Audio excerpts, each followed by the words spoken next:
Anoche el PAN y el PRI todavía creían que habían ganado. Esta mañana el Tribunal Electoral los destruyó. Y lo más impactante de todo esto no es la sentencia en sí, es lo que revela sobre quién realmente controla las reglas del juego en México y por qué 2027 ya no es una elección, es una ejecución. Quédate, porque hay algo que los medios grandes no te están diciendo sobre este fallo, algo que va mucho más allá del titular de Plan B constitucional, algo que tiene que ver con el dinero, con el poder y con una trampa que lleva años tendida. Y vas a entender todo, desde el principio. Primero necesito que entiendas dónde estamos parados. En México, durante décadas, las reglas electorales fueron el botín más preciado de la clase política. No el poder ejecutivo, no las gubernaturas, las reglas. Porque quien controla las reglas, controla quién puede ganar. El INE, el Instituto Nacional Electoral, nació en 1990 como promesa de imparcialidad. La idea era noble, que hubiera un árbitro independiente, profesional, que no le debiera favores a nadie. Pero lo que se construyó en la práctica fue otra cosa. Fue una burocracia electoral millonaria, con consejeros que ganaban más que cualquier presidente en América Latina, con estructuras locales infladas, con presupuestos que crecían elección tras elección sin que nadie pudiera auditarlos de verdad. Escúchame bien esto, el presupuesto del INE y de los organismos electorales locales juntos llegó a representar más gasto por elector que en cualquier otra democracia del hemisferio, más que Brasil, más que Colombia, más que Argentina, más que Estados Unidos. Y ese dinero salía de tus impuestos, de los míos, del mexicano que trabaja 8 horas para llevar comida a su casa. Esa es la realidad que el Plan B viene a sacudir. No es una reforma electoral técnica, es un golpe directo a un modelo de privilegio que sobrevivió 40 años porque nadie tenía los votos suficientes para tumbarlo, hasta ahora.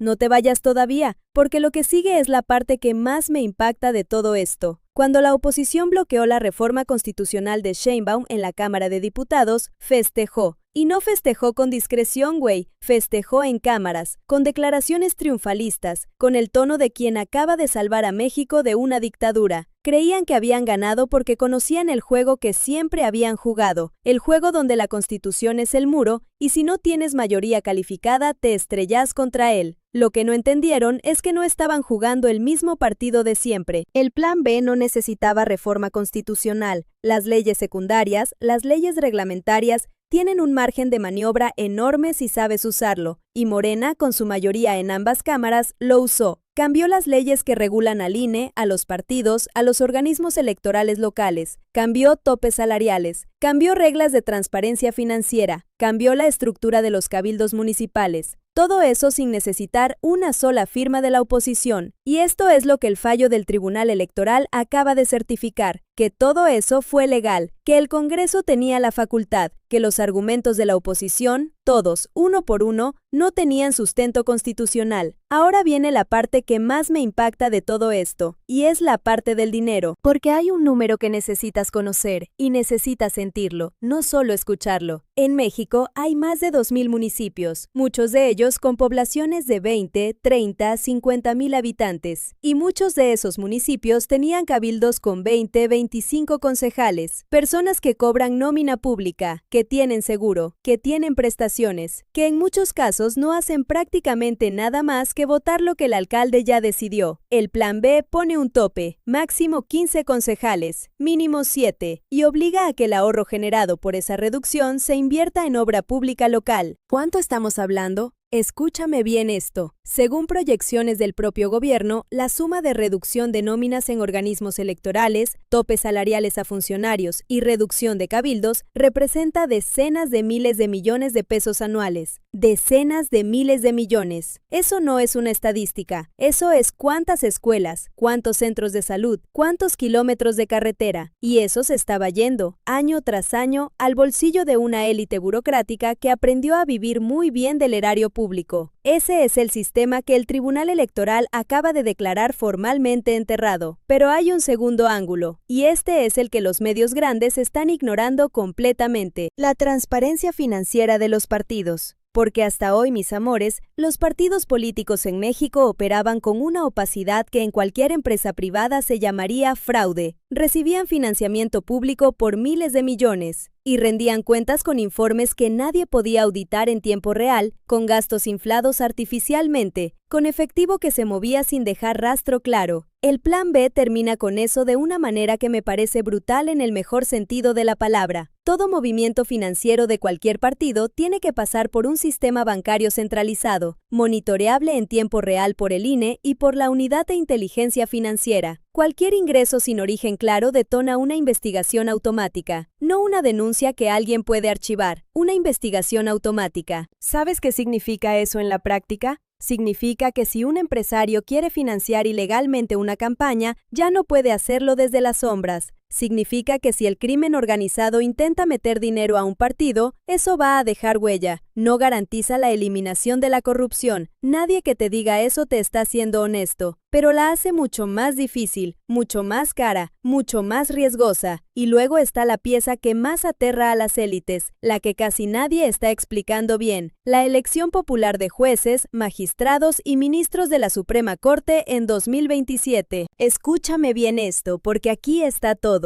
El Poder Judicial mexicano fue durante décadas el refugio del viejo régimen. Cuando las reformas avanzaban en el Ejecutivo y en el Legislativo, los jueces podían frenarlas. Cuando empresas poderosas necesitaban una sentencia favorable, había mecanismos para conseguirla. Cuando políticos corruptos enfrentaban consecuencias legales, había amparos que podían estirarse por años. No siempre, no todos los jueces, pero el sistema permitía eso, y esa permisividad tenía un precio que pagaba el ciudadano de a pie. Ahora esos jueces van a tener que presentarse ante la ciudadanía, defender su visión de la justicia, competir por votos, saber que si dictan sentencias escandalosas, hay un registro público de su actuación que va a seguirlos a la siguiente elección. Eso cambia los incentivos de una manera que no tiene precedente en la historia reciente de México. Y el Tribunal Electoral, con su fallo de hoy, acaba de confirmar que eso es constitucional, que México puede hacer eso, que el marco jurídico lo permite, que los argumentos de la oposición para bloquearlo no tenían base legal.